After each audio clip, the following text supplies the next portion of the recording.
our year. Give us a sign, Willie. Is this our year?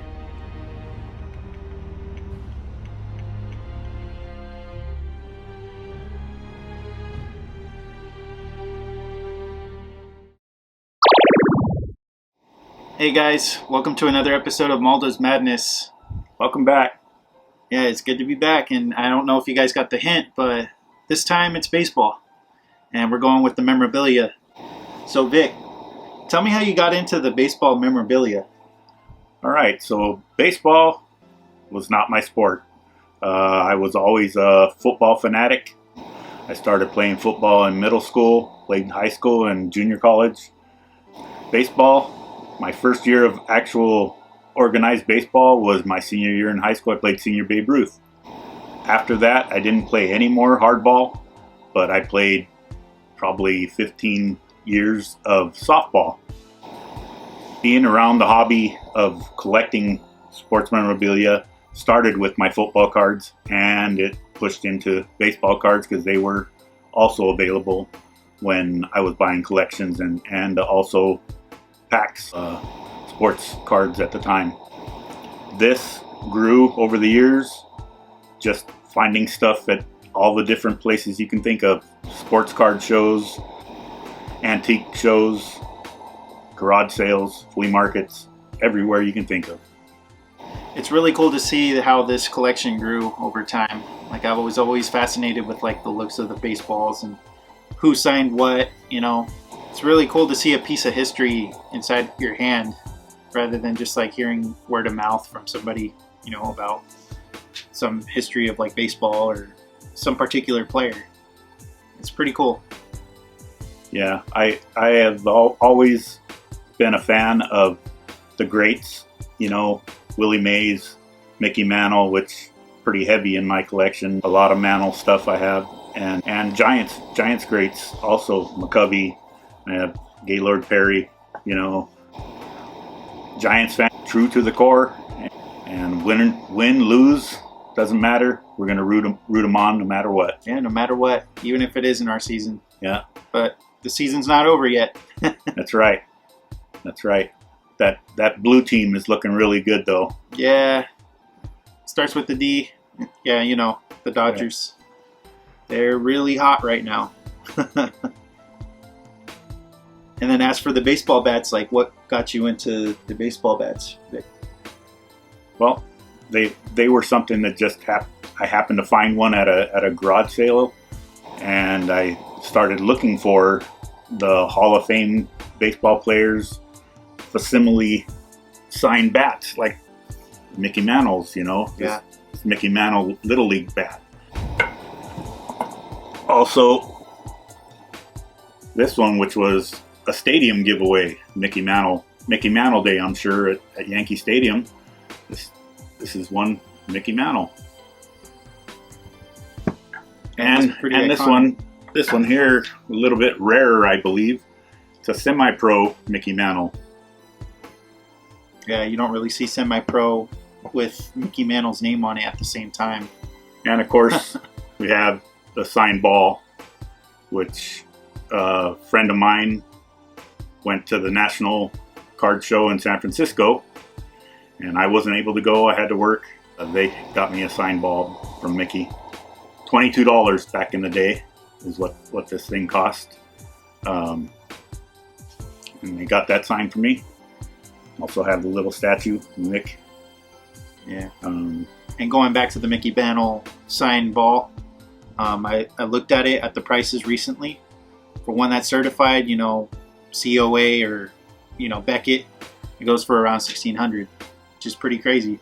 Yeah. And we know, in fact, that this is a legitimate one, which is really cool. Right. Yeah. At the time, two of my friends went, and one of them happens to own a card shop there in my hometown. He was one of the guys that went, and all three of us got balls signed by him. They brought me mine back. Yeah, I just, over the years, collecting stuff and always looking for the Hall of Famers and future Hall of Famers, stuff like that. Fascinated with what they can do trying to hit this little ball at 100 miles an hour. Yeah. Not an easy thing to do. the hand-eye coordination and also the timing of like hitting the ball. Ted Williams once said, you know, if you hit 3 out of 10 times, you're considered a really good hitter, which is really crazy because, I mean, realistically, 3 out of 10 is 30%. And that's a really good batting average. Yeah. In MLB standards. That's Hall of Fame material if you can keep that through your career. If you can keep that consistency, I mean, that's pretty incredible. Yeah. But yeah. Baseball is definitely one of the toughest sports that you could play. I mean, I can't really speak because I never played. Although I played softball, it doesn't compare to like playing competitively in high school and such. Yeah. The speed of the game is unbelievable. I never had to face anybody that could throw 100 miles an hour close. We had a guy in our hometown, Kevin, that threw in the 90s, and very hard to spot that ball coming at you. You don't know if it's a curveball. You don't know if it's a fastball. It's hard to pick it up, and if you're off by that split second in your timing, you're not going to hit that ball. Yeah. Yeah, it's just pure precision. Yeah. So these guys that are major leaguers that throughout their career can hold that kind of play together, pretty incredible. Indeed. Speaking of long streaks, we got the Cal Ripken autograph here. It's kind of sinking into the leather, but that's a Cal Ripken, the Iron Man. The Iron Man, yeah. I remember hearing about him when I was younger. broke Lou Gehrig's record of consecutive games played. That's crazy. Pretty crazy. Yeah.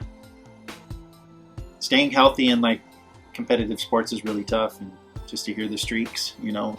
The crazy statistic on the Iron Man was that Lou Gehrig had a record of 2,130 consecutive games played.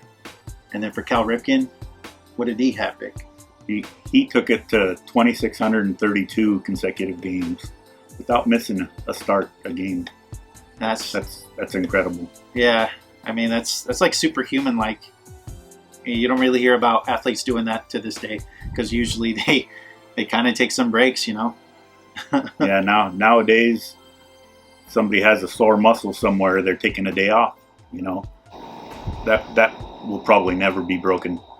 Yeah, it's probably gonna stick around until we all like are not around. Pretty crazy. I think it had to have been the last year of the Kingdome in Seattle. We took you up to your first baseball game, and we got there early for when the players showed up. We stood outside where their parking garage was and tried to get autographs from people walking in, and probably the best autograph we got that day was right here. And Mr. Seattle Mariner, Dave Niehaus, signed a ball for us. May he rest in peace. May he rest in peace, yeah. We, at the time, we were trying to get baseball players, but he was walking up, and I said, oh, he's somebody we want to get. So we had him. He graciously signed that ball for us, and we got quite a few others from the team. Actually got the starting pitcher that day, Ken Cloud, to sign a ball for us. And it was a good day all around, you know, getting to watch some baseball. At the end of the game, my wife and CJ got to run the bases. I remember that vividly, running the bases with the Moose. Yeah. And that was the last year of the Kingdome. They tore that thing down. Pretty sad, but new beginnings, and now they got T-Mobile Park. Yeah. Which is not a bad stadium. I like the look of it. It's a really nice park. Yeah. They did a good job. All right, so Vic, what type of baseballs do we have right here? Well, we got Hall of Famers here. Like we have Mike Schmidt. We have Tom Seaver, Gaylord Perry, which I had mentioned. We have team signed balls. This one is Bobby Dorr. We have Al Kaline. And this is a 1973 team signed ball from the Oakland A's, world champions. Whole team signed it. Pretty spectacular. So yeah, there's some cool balls. A photo ball of Ken Griffey. Yeah, the Seattle Great. Yeah, Junior. I'm sorry, Ken Griffey Jr. So yeah, there's some cool stuff. Nice wide variety of baseballs, different players on them. You know, really cool stuff. This is part 1 of our baseball collection. So this is going to be about like the memorabilia stuff that you just saw, and the next one's going to be baseball cards. So I think you're going to enjoy what you're going to see next for the upcoming week. Tune in next week. We're Tune in next week. We're gonna have some more stuff for you to swing at. Yep. Thank you guys for all the support and everything. We really appreciate you guys taking the time to watch our videos. It's been fun so far. We've been staying consistent the past 4 weeks. Hope you enjoyed our little collection here.